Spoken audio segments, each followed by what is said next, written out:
bakit natin hihintayin na maging milyonaryo tayo para tumulong? Pilipino talaga. Bawat tao talaga, hindi talaga tayo pwede umasa na, baka may dumating na na magsasagip sa akin.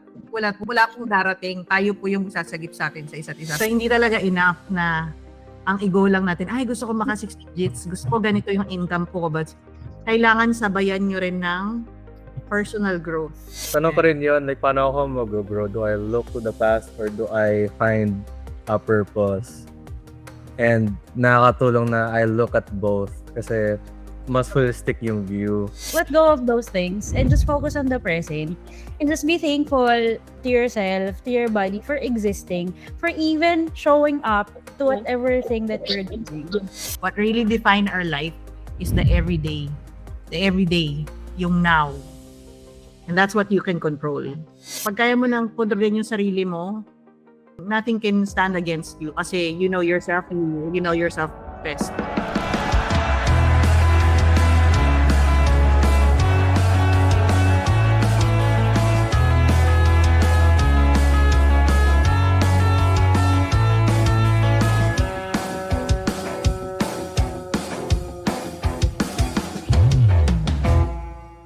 Ayan. So what is logotherapy? It's a psychological method created by Viktor Frankl, developed after Frankl's experience in concentration camps. Logotherapy offers a unique approach to finding meaning in life. So it's basically future focused, focuses on the future and the meaning of wants to fulfill in their life, will to meaning, based on the idea that humans are primarily driven by a will to meaning rather than pleasure or power.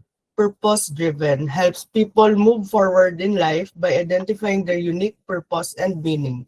So the quote says, those who have a why to live for can bear almost anyhow, which is, yeah, correct. Oh.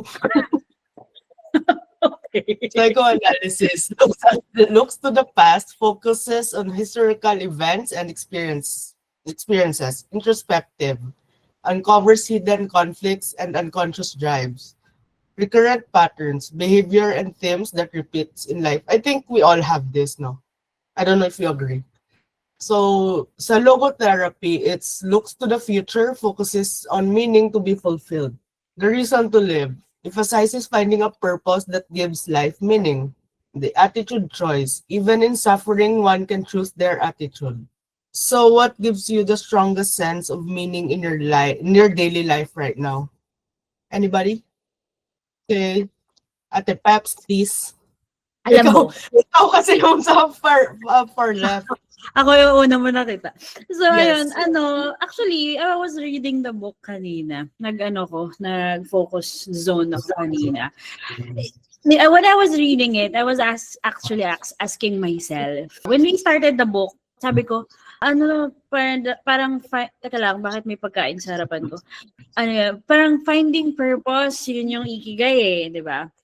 Tapos sabi ko sa sarili ko, what's my purpose? Ayan. So kanina ko pa iniisip, sige nga, try ako mag-spend ng time for myself. I-ask ko yung questions na ginawa ni Frankl na, ang tawag dito, yung tatanungin mo sa sarili mo if you're in your deathbed, how do you look back? What are things that you're seeing? Ganyan. So, to answer your question, wala pa akong masasagot. Hindi ko pa sure kung ano yung purpose ko. Yeah, and I think it's something, especially sa atin, yung purpose talaga, yung parang pinipressure mo din yung self mo on how you would answer that. Which is actually okay if wala kang answer. To be honest. Like, it's okay. Wala akong purpose, andito lang ako, parang patatas. Ganun. So, ganun lang. Kaya dito ako parang patatas. Feeling ko si Eloy meron na.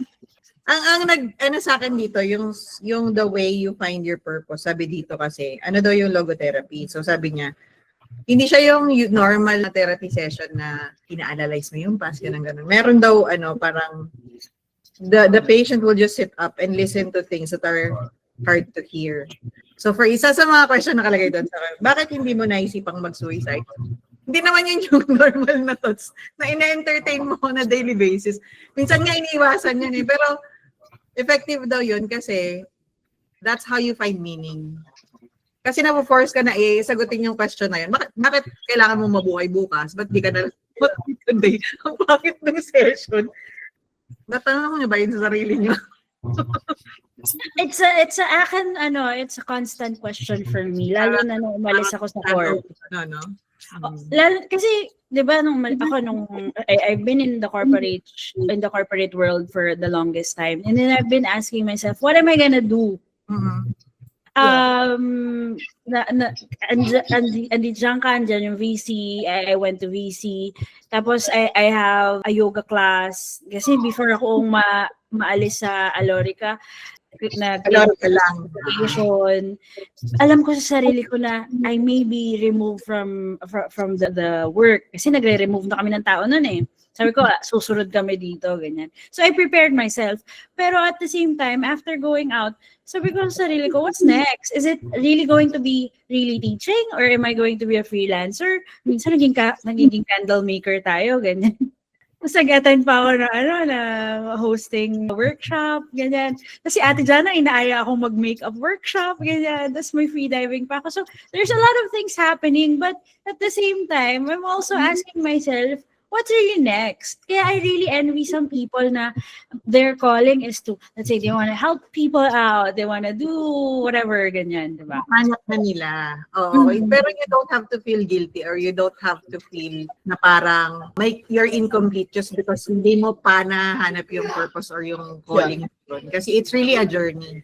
It is. And if we're lucky, we get to find that. Pero it's really not again, parang not always the destination, it's the journey, diba? The journey of finding that. And yun naman yung siguro natutuwa ako kasi we have virtual champions. Yung virtual champions, if parang, kung hindi mo pa alam yung calling mo, baka pwedeng, tumana ka muna din sa calling namin, sa mission and vision ng VC. At least, while you're finding your own path, you can contribute to this mission, di ba? So, for Filipinos, by Filipinos. Oo, kasi lalo na ngayon na sobrang relevant. Visit na ako sa balita kanina ko, Lord, tama na, Lord. Naiinis ka. Ayoko na manood ng balita. Pero this is one of the ways, di ba? This is one of the many ways that we can contribute. Kasi hindi naman tayo mga powerful na mga tao, hindi naman tayo mga babies or mayaman na angkan, di ba? We're not in the position, pero it doesn't take a president or isang politiko to make that change. It has to be individual responsibility. Bawat para sa masa, bawat Pilipino talaga, bawat tao talaga, hindi talaga tayo pwede umasa na, baka may dumating na na magsasagip sa atin. Wala pong darating. Tayo po yung magsasagip sa atin sa isa't isa. So, this is one of the many ways that we can help contribute to that. One of the things that we can do is to provide more jobs to Filipinos, di ba? Kasi sobra talagang hirap ng buhay. The fact na makapagbigay tayo ng opportunity to other Filipinos, nakakatulong na tayo. Alam ko na maraming hindi mag-agree pero nagbabayad tayo ng tax as an agency in Tayo Colorum. No matter what they say, bahala na sila kung paano nila expend yun, pero we're doing our due diligence. Kasi sabi ko nga, pag nagpupunta ko ng networking, lagi sinasabi nila, uy, bakit ganito lang i-declare mo, ganyan. Kami hindi ganyan. Pinapera mo, ganyan. Sa akin, kasi kung gano'n yung mentality natin, we're part of the problem, not the solution. Kasi kung ginagawa natin yun, in a small way, imagine nyo na lang yung taong tumatanggap ng bilyong peso tapos manghihinayang sila, di ba?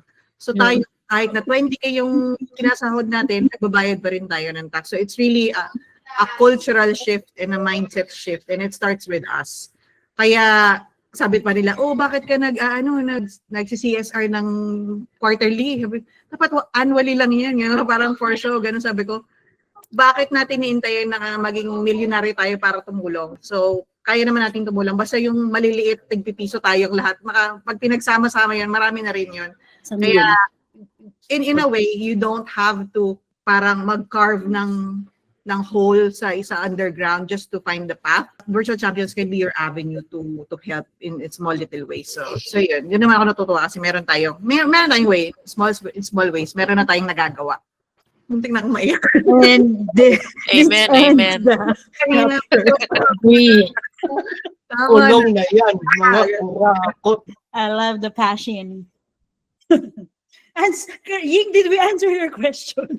So another question is meaning and motivation. It's Frankel says, humans are driven by a will to meaning. What gives you the strongest sense of meaning in your daily life right now? CJ, my girl, you're there? Ay, Parang ang hirap sagutin ng ano. Ako talaga yung tinanong mo Ying ng of course. Depende ba? gives me the strongest meaning right now. Ano lang ang reason na lang talaga para sa akin right now, but andito ako is because of my kids. Yun talaga. Speakers. Other than that, wala ako masyadong naiisip na ibang reason. Kasama pala yung asawa ko, baka magtawa. Sa recording niya pala. Nandiyan ba siya? Narinig niya ba? Okay, that's a very noble thing, CJ. Huwag mong baliwalay. Kasi minsan naisip ko, itong mga politiko na to, di ba may mga nanay sila? May mga nanay itong mga Or may anak. sa mga Apo. di ba? May nagpalaki sa kanila. Sabi ko parang, paano kaya sila pinalaki? Kaya sobrang socially relevant for mothers. Lahat ng issues ngayon kasi in a way, ang laki ng responsibility din natin. Nasa atin yung responsibility to raise good and Compliant good citizens. tao. Good tao. So, Human beings, yes. in a way, that's also a small contribution to the greater purpose. Ayun So lang. another question is past versus future. Logotherapy focuses on the future while psychoanalysis looks to the past. Which approach do you think helps more when someone feels stuck and why? Jessie from BCD. Sorry, parang na-loading ako sa question. I read it for you na lang. It's past versus future. Logotherapy focuses on the future while psychoanalysis looks to the past. Which approach do you think helps more when someone feels stuck and why? What a Jessie, may recitation. Hindi ka nabigyan ng hand. May recitation niya eh. The second one, the past, tama ba? Sorry, miss. Past versus future. The past that holds back, parang ganon. Hindi, the difference between logotherapy and psychoanalysis. The logotherapy focuses on the future while psychoanalysis looks into the past. So which ang sagot niya daw, saan sa kanila yung maging helpful when a person feels stuck? Ano yun? Psychoanalysis. Psychoanalysis, the past, right? Siguro mas makakatulong kasi yung pagkakaintindi ko kasi is lahat tayo kailangan talagang balikan yung nakaraan natin. Kahit ano na tayo ngayon or saan na tayo nakatungo. So, nakakatulong pa rin yun sa atin para ma-appreciate natin at ma-realize natin kung saan tayo ngayon at ba't tayo nandito. And it also motivates us to work hard also and to reach our goals. Kasi, for example, if yung past mo is hindi ganun kaganda yung ma-experience mo, at least ngayon, like for example, in a simple things, dati hindi ko to nakakayang bilhin, dati hindi ko siya afford, but ngayon, sisiyo na lang sa'yo, parang ganun. So, psychoanalysis really helps me, for me, my opinion. ang gandang point. Maganda yung point na yun. Parang yung shinare ko, nire-share nyo din eh, yung shinare ko na what a gift it is to be overwhelmed by something na wini-wish mo lang before, di ba? Dati, yun nga, yung to be grateful for something that you used to settle. Parang dati yung naalala ko, ang bayad po namin, ang singil po namin sa implementation ay 20 per hour. Ang audit po namin ay $400. We settled for that. Tontuwa na kami nung pag may audit kami na $400. Ngayon yung audit natin, may audit tayo na 5K Diba? USD.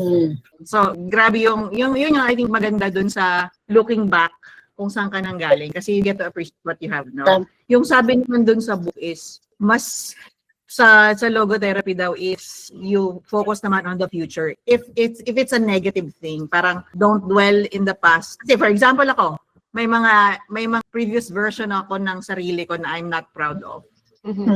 So, pero hindi ako nagde-dwell doon, hindi ako nag-focus doon kasi alam ko na it's just a chapter. Na kung ano ako ngayon at kung ano ako magiging in the future, it's what I look forward to. At alam ko na that's past, that's the past na, that's behind me. Pero alam ko na yung potential ko is just I'm just realizing that right now and mas mag-realize pa siya in the future. So, doon ko naman siya nakikita na future, looking into the future is more beneficial. Alam mo, Te, naalala ko dito yung ginawa natin sa MMI. So what we did there, just for everybody's knowledge, so it talks about money management, diba? We had to dig deeper on that 3-day conference on what our relationship with money is. More than just, gagastusin ko ba to? Masama ba yung tingin ko sa pera? Ganyan. More than just that, who are the people or what are the circumstances in our past have caused us to think na yung success natin ngayon, is it our fullest potential ba? Yung mga ganon. So, a lot of digging deeper. So, kaya meron kaming iyakan moments. So, may isang araw doon namumugto yung mata naming tatlo. But at the same time, after, or not really after, but during the session as well, meron din looking forward. So, understanding yourself deeply. Kasi, di ba, yung mga reactions naman natin is something that we have experienced from the past. And then, ito yung reaction ng mind natin, ng katawan natin, ng feelings natin. So, alam natin kung paano harapin yung feelings na yun. So, if we think that money is evil, why do we think that? Ano yung mga bagay or mga taong nag-inculcate sa utak natin nung bata tayo na masama yung pera? So, same thing with other things that we have in life. Kunyari, if let's say we are afraid of failing, why are we afraid of failing? Yung mga ganyan. So, yung mga questions na medyo sinagot namin. So after that, dahil alam mo na, would that be an issue for you to, let it go and, face the future, the next steps? Ayun. So it's not about getting stuck with that previous experience, but processing it and then healing from it. Kasi minsan nangyari na sa atin, hindi naman na natin binabalikan kasi ayoko nang pag-usapan, yun, ayoko nang balikan yun kasi masakit yung nangyari. Pero it really helps na you look back, i-process mo talaga siya. So, isa sa mga ginawa namin, so binalikan namin yung moment. So, for example, ang moment ko before is, nung bata ako, yung mga uncle ko, lahat abroad. Wala akong tatay eh. Ulila ako sa tatay. Lahat ng mga uncle ko nasa ibang bansa, nasa Saudi, ganyan. Tapos yung makikita mo yung nanonood ka lang na na may mga balikbayan boxes, yung mga malalaki na boxes, yung alam mo yung gano'n. Tapos, so pinrases namin yun. Tapos, yung may moment pa ako na pinag-aral ako ng tita ko. So, yung tita ko, pag hindi okay yung mood niya, yung papalayasin ka, hindi na kita pag-aaralin, gano'n. So, doon ko kasi nakita na parang money is pera ka, powerful. You get to, di ba? Ikaw yung parang sinasamba. Diba? So yung power that comes with money. Tapos alam ko din kasi yung mga kamag-anak ko nag-aaway dahil sa pera. So parang inisip mo na may pera ka, marami kang kaaway, diba? So kailangan mo talaga i-process yun, pero you have to change your mindset na actually money is not a problem, money is evil, but yung love for money is yun yung evil, diba? Tama po. It's actually an instrument to solve so many problems. It's not the source of problem. It's an instrument to solve a lot of problems. Kailangan lang talaga is for us to be an excellent and a responsible na money manager. Ito sinasabi ko nga kay Sweet wala ba si Sweet? Na, di ba, ang aim natin ay gusto natin yung mga virtual assistant, mga team members natin ay maka 6 digits. Tama? Yun yung goal natin, which is na-achieve natin multiple times. Pero what I've seen in terms of trend is oo, nabigyan natin sila ng opportunity to earn 6 digits. Pero hindi kasi sumabay yung character with the money that they are, na nare-receive nila. So, hindi kaya ng character or ng mindset nila to be responsible enough to be a manager of that amount of money. So, ano nangyayari? It fails. So, hindi talaga enough. Ang i-goal lang natin, gusto ko maka 6 digits. Gusto ko ganito yung income ko. But kailangan sabayan nyo rin ng personal growth, character building. Kasi that's the flaw that I saw. Hindi na-grow yung tao, pero they have the power to earn that amount of money. And hindi nila kaya. So that's why it's really important na please mag-attend kayo ng mga book club natin, ng mga personal development, then mag-write in your own. Aim for that kasi it's not, you don't just aim for increasing your salary, manghingi ng raise, to get that certain level of income. I-aim nyo rin mag-grow kayo as a person. That you be an excellent money manager. Paano yun? Kasi kung sarili nyo lang din, hindi kayo responsible, di ba? Sa sarili nyo, sa buhay nyo. How can you be responsible for more things, more responsibilities? Di ba? Dapat ready na kayo when that time comes. So, yun lang kasi medyo may mga mga instances. Marami na ka-experience ng mga VAs natin na kumita ng 60 digits pero hindi nila kayang i-handle. So make sure that you're ready for that. That you're ready, and part of that would be really being grateful. No matter where you are sa level ng income mo. If you're grateful, then really that's one indicator na you're an excellent company manager kasi you're grateful with what you receive or what you have. Ngayon pa lang. Let me just point that out. Especially yung mga nagsi-6 digits dito sa taas nga ng kamay. Wala pa. Friends, taas kamay daw. Nilag. Sid, you have a question kanina? Hindi naman siya question, pero siguro tag dito, kanina kasi di ba meron nakalagay doon na what's like parang mas effective. Tama ba? Yung question, yung parang if it's the past or the future, parang thinking. For sharing lang din sa sa experience ko siguro. Kasi right now, meron akong mga moments na I really feel stuck at this point. Lalo na di ko alam kung okay lang i-share. Pero I think may mga tao naman na dito na aware din sa situation ko right now. So, na-diagnose kasi ako ng major depressive disorder. So, yung parang ngayon, merong mga instances na I really feel stuck. And at the moment, ang feeling ko dito sa question na to is both approach are helpful. Depende lang din kung anong stage na andun ka. Pag andun ka kasi sa stage na yung past is although it's helpful to recall or think about the past para mas madali kang mag-heal. Sometimes kasi yun din yung nagda-drag sa'yo din dun sa certain state na parang the more that you think about your past, mas lalo kang nalulugmok. So sometimes, it's helpful for the person to check din yung future thinking. Yung parang tinanong kanina na, bakit hindi mo naisip na mag-suicide as of today? Yung parang may reason ka to think about the future na, kasi may nilook forward to ka.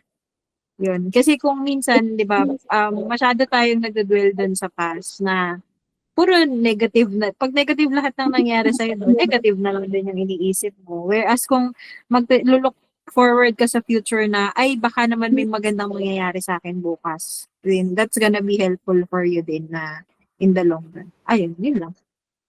Wait lang para hindi mag-dwell tayo dun sa question. Galing kasi sa libro yun sorry to bring it up. Baka may mga na-trigger question na bakit hindi ka nagsusuicide. No, sa libro ka. You know what, from my perspective. So bakit nga ba kung tatanungin ko yung sarili ko na yun? Kasi there's so much that I can offer to the world.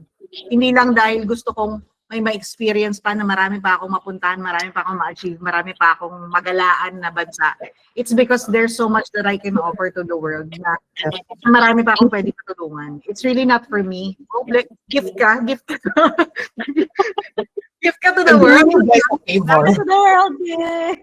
Kundi dahil yung pwede ko pang mabigay, yung pwede ko pang ma-share sa ibang tao. It's not really just for me, but yung ma-experience din ng ibang tao, yung bagay na na-experience ko na rin. So, I want to share that opportunity. Iyak na naman siya. Ayan na. Iyak na siya. Habang umiiyak si Elo, if you don't know where to look into, whether future or past, if you're afraid of the past or if you don't know what the future holds, I think ito yung lagi sinasabi during my yoga class. Let go of those things and just focus on the present and just be thankful to yourself, to your body for existing, for even showing up to whatever thing that you're doing. I think it's already a gift to be able to be there, whichever or whatever that is. Yun lang. Iyak ka muna, Tel. So the next question, last actually, purpose in suffering. So Frankel believed that even in suffering, we can find purpose. Do you agree suffering can create meaning or does that feel unrealistic? Elaine, are you there? Sorry, kayo lang talaga makikita ko sa screen ko eh. Yes po, ano po ulit? Sorry. Purpose in suffering. Frankel believes that even in suffering, we can find a purpose. Do you agree suffering can create meaning or does that feel unrealistic? Sorry, yung baga ng net ko. Ay, yes po, I agree naman na suffering can create meaning. Alam nyo na yun. Iyak Yes. ako. Hindi ako iiyak ngayon. Si Miss Eloy lang iiyak ngayon. Damay-damay dito. Damay-damay na to. Oh, hindi ako iiyak. Hindi ako iyak. Totoo Meron ako naman. i-share. Oo, Sige, si may Miss Eloy, share para din siya ako. umiyak. Kasi sobrang, ano pangalan niya? Nakalimutan yung pangalan niya. Pero siya yung Indian girl na inabuse or almost killed by her parents. Kasi disgrace daw siya sa alam mo naman yung parang sobrang sagradong Indian na yung yung may arranged marriage, ganyan. So yung, pag nagtatrabaho, parang yun sa culture nila. So she was able to survive that abuse kasi talagang papatay na siya ng parents niya kasi disgrace daw siya sa family, ganyan. So nung nag-survive siya at nakatakas siya, gumawa siya ng parang hindi kulto, yung parang movement to help na yung mga young children na nasa arranged marriage or yung mga abused women. So it came from suffering, pero it can also be something na magbibring ng meaning sa buhay mo. You don't just dwell on your suffering and be a victim forever. But yun, gamitin mo siya as your purpose or meaning in life to help people na para hindi na sila mag-go through dun sa ganong suffering. I think ganon naman din si Elaine, kaya nga siya ng DSWD. Go Elaine, kaya nga nag-DSWD yan eh. Ayun. Yes po, tama naman. No? Di ba so, after nga nung, ang nakakalungkot na kasi na ako yung tumutulong before sa mga tao, tapos parang ako pa yung nawalan after. So, ayun lang. So, kahit after naman na nawalan ako ng malaki, ang hirap pala explain. Ano naman, I mean, feeling ko kasi ang dami ko pa dapat tulungan, which is, oo naman, parang nakapag-serve pa ako sa DSWD ng 2 years bago ako nag-resign. Oo, so, ilan kasi yung hinawakan ko, ang daming tawag ito, iba-ibang sector yung hawak ko. May mga solo parent, children in conflict with the law, ganyan, irregular na mga OFWs, ganyan, yung mga undocumented natin na overseas workers. So, kung iisipin, ang dami ko pala natulungan, no? Tapos wala minsan, babalik sila ganyan, nakakaalala, ay ma'am, tapos mag-update sila about na paano na sila naging successful, gano'n. So, feeling ko yun yung naging purpose ko naman, na maraming matulungan tao. Ay, hindi umiyak. Hindi ako umiyak. Malapit na yun. Okay, back to you. Yung challenge talaga sa pagla, bawal umiyak na Friday. Yeah. Yun ang goal. Actually, that's the last. Okay na to. Okay na to, baka may maiyak pala. Pero ako pa, sige pa, Elaine, share ko pa siya. Papaiyak. Si Casey. Yung tinatawag yung mga iba. Marami itong hugot yan eh. Okay. Casey, go Casey. Feeling ko po kasi yung sufferings only gains a meaning if we choose to response. Depende po dun sa response natin. Kagaya nung shinare po ni Miss Eloy kanina, yung tawag nito, yung Indian girl na naabuso, ginamit niya yung suffering niya into something positive na gumawa siya ng movement for those na karoon ng trauma din in terms of abuses, ganyan. Kasi feeling ko po, naniniwala ako na our pain doesn't define us. Ayun po, but our actions does. Ganun. Yun lang. I thank you. Philippines. Antipolo pala. Yun po. Correct. Actually, done ako. Mag-chika lang kayo. Uy, hindi mo Ay, ba? this na ulit. Si Edge, hindi mo tinatawag. Si Franz, saka si Vince, si Zar. Promise ate, hindi ko talaga makita sa screen ko. Si Vince, maraming hugot yan. Vince, where are you? Hugot time na naman. Hugot tayo. Hindi Suffering. na hugot. Ano ba masasabi ko? Gusto ko yung may hugot related. Sige. Napag-isipan ko rin yan paano ako mag-grow. Okay, fine. Come on.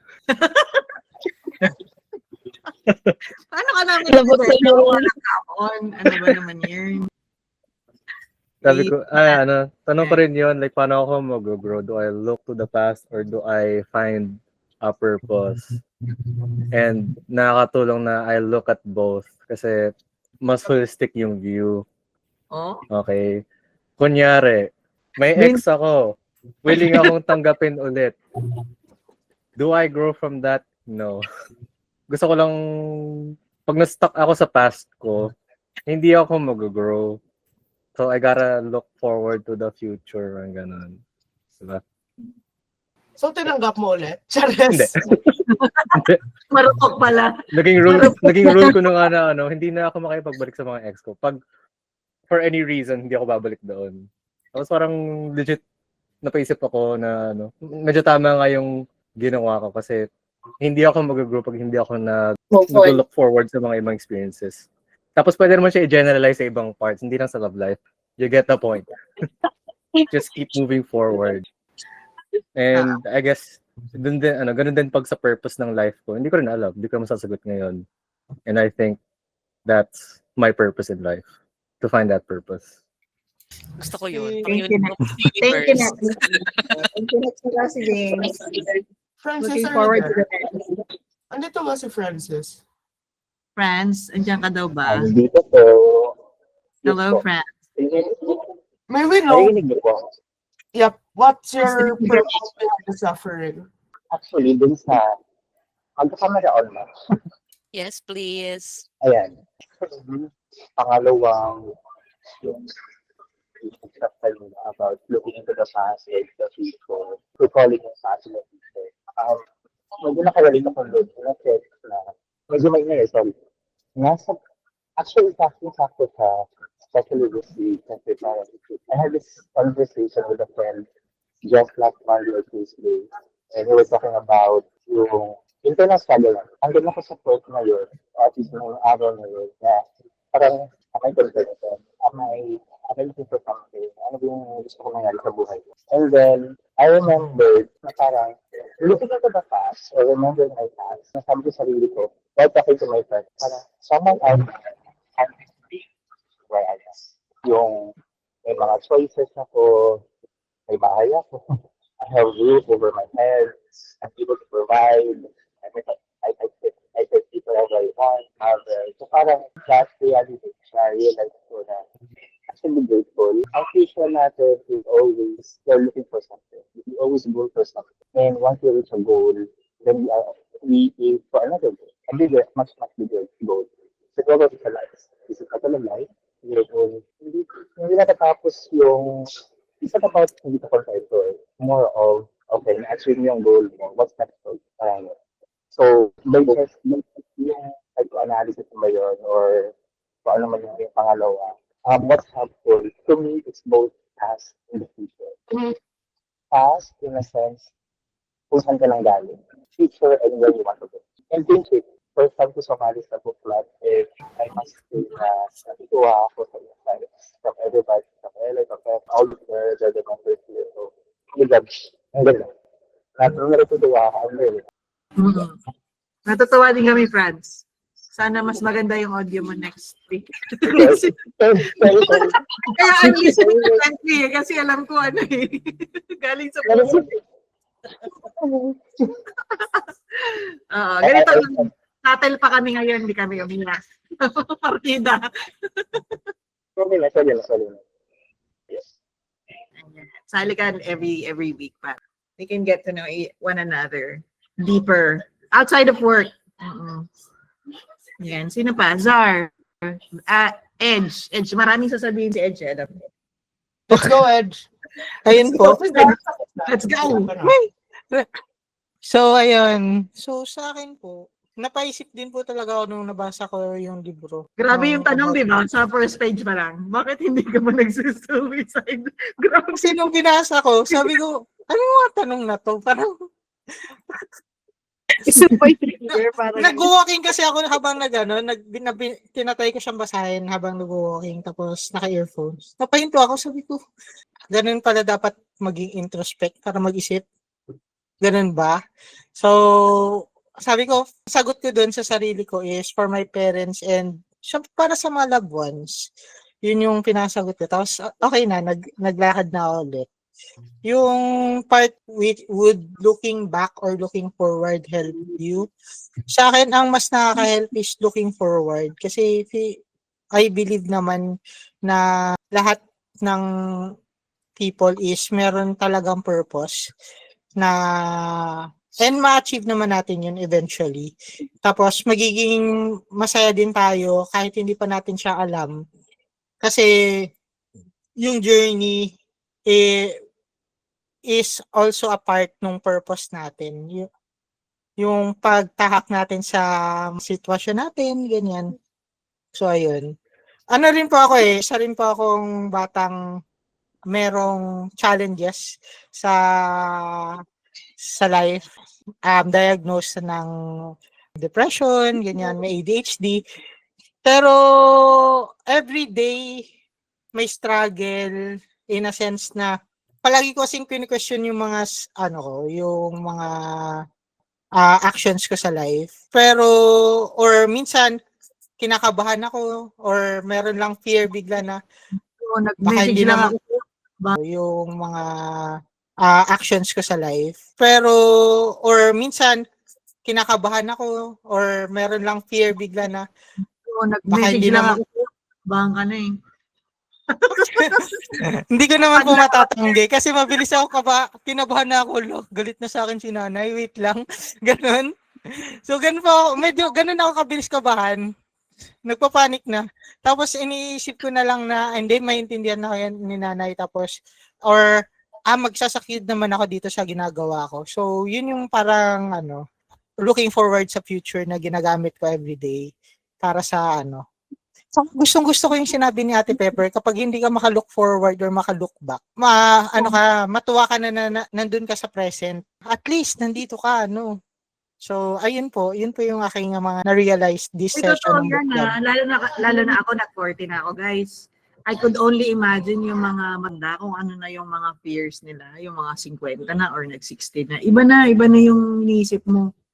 Parang ako inisip ko, kailangan ko ng maging healthy, mag-exercise kasi hindi na ako bumabata. So talagang lalo na pag ganito kasing age, pag 40, di ba yung age na may namamatay na mga tita, tito, mga dito na yung age na yun, experience mo yun, parang first-hand experience ng death. And that is one of our fears.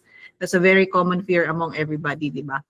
So pag nakita mo kasi yun, first-hand experience mo yung death, doon mo lang ma-realize na ikli lang talaga ng buhay. Nung 18 naman ako, hindi ko may iniisip yun eh.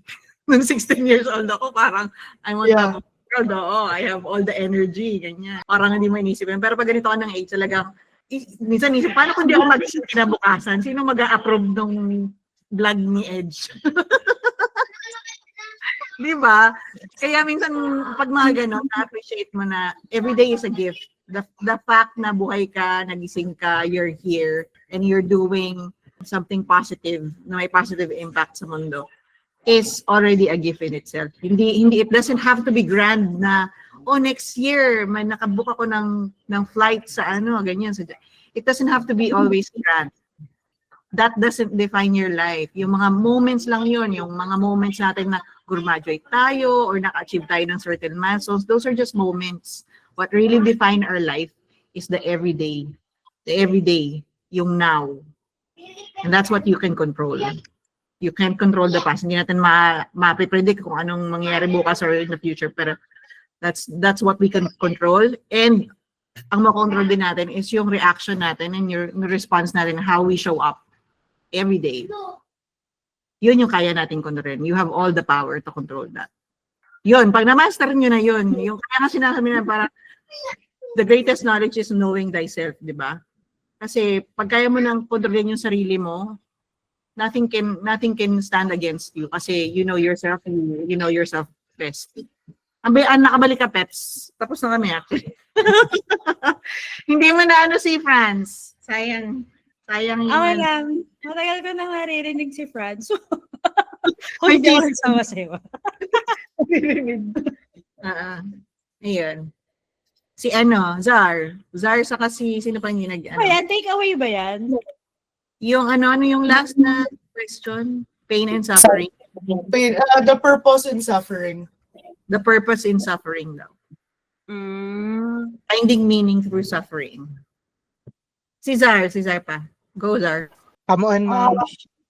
Suffering, hindi finding meaning, living. Ikaw ka naman sa victim. Napaka-victim naman ng ate ko. A way to go to heaven. Come on daw, paano ka daw namin ibebenta, Zar, kung hindi ka nagka-come on? Nabenta na yata si Zar eh. Best friend ko yan si Sar. Bestie Sar, let's go. Wala, umiyak na si Zar. Through, ano ba? Siyempre, if walang suffering, walang learning. So, kailangan pala mag-suffer para may learning. Sad. Parang, Zar, parang makainom tayo today, eh. Ano kailangan ng pagod? Friday na eh. Oo. Friday na kasi. Happy tayo. Thank you. Hindi ko na-catch lahat ng sinabi mo. Yung sinabi ni Zar, hindi ko rin na-catch. Ako din. Pero okay na yun, okay lang yun sa akin. Finding meaning in suffering. I in my own experience lang naman, no. I think there is always that moment na okay, naghihirap ako dito ngayon. What's the meaning of this? Ganyan. There would be times na wala pinaturuan. Hindi, pero when you feel that moment, when you have that moment, you get to understand or you try to understand yourself or the situation itself. How are you dealing with it? And ano yung meaning nun? Diba? For example, pinakamalapit na lang. Binalabog ako ni Eliza for an issue ng 2:00 ng umaga. So, 2:00 ng umaga, gising pa ako. So, ma-emosyon, ganyan, ang dami iniisip, logic, and whatnot. But, pagising ko, sabi ko sa sarili ko, I think okay na din na na-experience namin yun. Kasi, or na-experience natin yun because it allows you to learn. So that when the bigger thing comes, alam mo na kung paano i-handle. Lalo na kapag madami na. Diba? So it gives you practice baga. Parang naniniwala kasi ako na para tayong leveling yung natin, yung growth natin. Hindi tayo magiging ready for level 100 or level 50 man lang kung hindi natin napagdaanan yung other previous levels. Diba? So, kung naipasa mo yung level 1, edi pwede ka na sa level 2. Ngayon, hindi ka naman bibigyan ng challenges ni Lord without you knowing na, without Him knowing na hindi mo kaya. Correct. Yung challenges natin, those are the challenges that is enough for our skill set. Saka imagine niyo, magkakaiba tayong tao, magkakaibang tawag dito, kita ng pera, magkakaiba yung disposition sa buhay, yung number of family members magkakaiba, number of friends magkakaiba. And kung ang kaibigan mo ngayon or kaibigan mo dati, same kayo ng issue, tapos after some time magkaiba na kayo ng issue, baka iba na yung ginagalawan niyang mundo. Parang yan kung yung mayaman, ang problema niya, may sakit sila, dami ng problema, or people are so greedy, dami nilang kalaban. Pero yung mahirap, ang problema naman niya, wala siyang pangkain kinabukasan. So, iniisip niya ngayon, paano siya kakain kinabukasan? So, the challenges and the level of difficulty ng problema is really dependent on what are the things around you. Kaya there are times, some people would think about, okay, may problema siya dito sa portion na to. They look at other things. Diba? And look at other hobbies or other items in life na pwedeng maging bagong challenge niya. Diba? So, suffering may be subjective and how you look at it may also be subjective. But I think we should always bear in mind na itong challenge na to, nandito to sa level na to kasi dati hindi ko naman problema to dahil wala ako sa level na to dati. Medyo nandun ako sa other level. Diba? I have a time before na ang pinoproblema ko, nagka-count ako ng barya sa jeep. Kasi sakto lang yung pera ko. Pag hindi. Naghahanap ako sa mga pinagsuotan ko kung may natagong pera. Yung, di ba? Pag may nalaglag or pag may nawala, hindi ka makakasakay ng sasakyan. Ganyan. Ngayon, ang problema mo na, pambili ng gas. O kaya pang gawa ng sasakyan, hindi ko na problema yun dati. Or dati, ang iniisip ko, saan ako titira? Kasi ayoko doon sa bahay. So, maghahanap ako ng bahay na sarili ko. O di may nakahanap ka ng bahay mo. Ang next problem mo, anong pababayad ko dito sa bahay na to? Yung mga ganyan. O kaya pag marami ka ng pera, ang dami mo ng pambili. Hindi mo na nga alam ngayon, anong bibilin ko? Tapos gagarahe yung jet. Ganun. Exactly, 'di ba? Ngayon ang problema natin, paano bibili ni Elo yung yung kabilang lupa doon kasi gusto Building. nga natin magpagawa siya ng sports complex, 'di ba? Dati hindi naman namin iniisip yun eh. Nung ginagawa pa lang yung bahay niya, iniisip pa lang namin, magdadagdag ka ba ng space doon sa kabilang mong lupa? Ganyan. So pagbalik no kada balik namin, may nadadagdag doon sa bahay nila. Yung ganon. So it's a different thing for every challenge, but know that challenge is for your level, and if you want to grow more with another challenge, i-surpass natin yung level 1 challenge or that level challenge. Yun lang. Ano nga yung nasa my peps about comfort zone and growth? Na parang, Hindi ka mag-grow sa comfort. Kasi your brain always takes you back to comfort. Takes you back to comfort. It's the wiring of our brain na, ay, ang hirap. Ayoko dito. Gusto ko comfortable. may example ako niyan sa VA sa VA na situation. So, pag kasi challenging na yung situation, ang tendency ng VA, magkukwit yan. O kahit sa trabaho, di ba, pag hindi na comfortable, medyo mahirap ang situation, our tendency is Gerald Anderson, mag-ghost, mag-quit, mag-escape. Pero tandaan nyo, growth starts beyond your comfort zone. So when it feels uncomfortable, hindi siya okay, this is not familiar, mahirap to, it's difficult, it's challenging, nag-struggle ako. Yun actually, andun ka na sa pintuan ng growth. Pero nasa sa'yo yung decision if you're gonna walk that path or babalik ka dun sa comfort zone mo where it's familiar, it's safe, diba, it's comfortable. So growth starts with discomfort. Tandaan nyo yan. Kasi may instance ngayon na parang, nag-ano si client, may sinabi si client, may pero yun na, hindi naman si client nagmumura or nag-aamok na parang gustong manakit, di ba? Pero it's a difficult conversation. May sinabi si client na hindi mo nagustuhan. Ang tendency ng VA, ay, mayoko na dyan, hanap na lang ako ng iba. Ganun. Pero kapag hindi nyo kasi na-overcome yung skill to have difficult and critical conversation without being unprofessional, without being unprofessional, na professional pa rin. It's part of growth. Pag kaya nyo na yun. Kasi at first parang, alam niyo yung feeling na parang, this is so parang nakakaanong magano ng conversation. Marami akong instances na ganyan, na iiyak ako sa call with the client because we're having critical conversation. Lalo na ako, guys. Lalo na ako, napaka-emotional ko na tao. So imagine niyo na ganun, may confrontation kami ng mga clients nyo. Pero the fact that I show up and with courage, with vulnerability sa mga conversations na yun, dumadating talaga sa point, guys, na nadidesensitize ka na the second time na it happens. Like for example, si Elaine, whenever she talks about her struggles, or kahit ako, the more na na-expose ako sa ganong situation, mas nag-gain ko yung confidence or yung strength to even just speak about it. Diba? Yep. Kasi nag-heal ka na from that eh. Yung hurt na naramdaman whenever you're speaking about sensitive experiences, na mo na siya eh, napaprocess mo siya eh, kumpara sa hindi mo siya pinaprocess. So, growth starts with discomfort. So, huwag kayong matakot if there's something na unfamiliar, difficult, challenging, kasi kahit anong mangyari, may matututunan kayo dun. Alam mo, yun sinasabi ko kapag may nagsabi sa akin na, ang sakit po ng katawan ko sa yoga kahapon. Tara, yoga ulit. Kasi ang brain natin, yung katawan natin, these are muscles. If it feels pain today, ibig sabihin na stretch mo siya.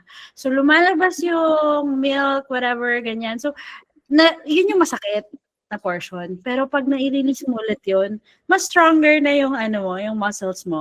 Gawan mo ulit ng another exercise activity. So yarn. No pain, no gain po. Exactly. Thank you, guys. I need to jump to the next call. Goes. See you next week. Bye-bye po. Bye. Bye-bye. Bye-bye. Next week!